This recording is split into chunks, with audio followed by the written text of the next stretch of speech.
Hello बच्चों, आइए प्रश्न को देखते हैं। पादपों का प्रारूपिक वृद्धि वक्र कैसा होता है?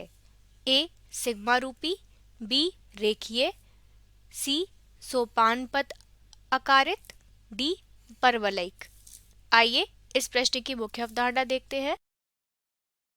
इस प्रश्न की मुख्य अवधारणा है पौधों में वृद्धि वक्र। आइए इस प्रश्न का उत्तर देखते हैं।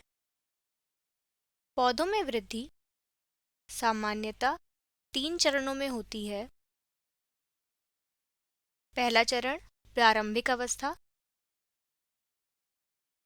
इसमें कोशिकाएं स्वयं को विभाजन के लिए तैयार करती हैं। वृद्धि की गति बहुत धीमी होती है इस चरण में। दूसरा चरण तीव्र वृद्धि की अवस्था। इस अवस्था में कोशिका विभाजन बहुत तेजी से होता है।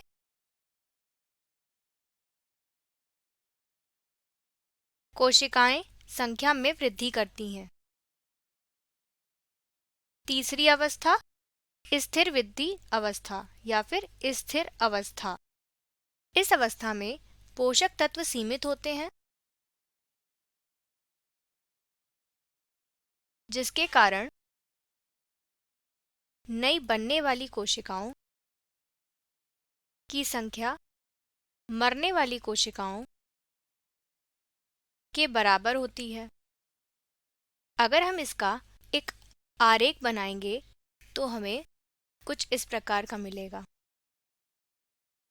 कोशिकाओं की संख्या तथा यहाँ पे हम समय ले लेते हैं, तो वह हमें कुछ इस प्रकार का वृद्धि वक्र मिलता है। यह पहला चरण प्रारंभिक अवस्था का है। यह दूसरा चरण तीव्र वृद्धि या घातीय अवस्था का है, जिसे लॉग अवस्था भी कहा जाता है, तथा तीसरा चरण स्थिर अवस्था का है। दिखने में यह वक्र एस आकार का है, यानी सिग्मा रूपी है। आइए विकल्पों को देखते हैं। पादपों का प्रारूपिक वृद्धि वक्र कैसा होता है? ए सिग्मा रूपी, यह इस प्रश्न का सही उत्तर है। अभी हमने देखा वृद्धि वक्र सिग्मा यानी एस आकार का है। बी रेखीय, यह इस प्रश्न का उत्तर नहीं होगा। सी सोपानप्रत आकारित, यह भी इस प्रश्न का उत्तर नहीं होगा।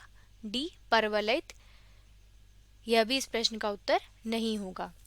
इस प्रश्न का सही उत्तर है ए सिग्मा रूप। आशा करते हैं आपको यह प्रश्न समझ आया होगा। धन्यवाद।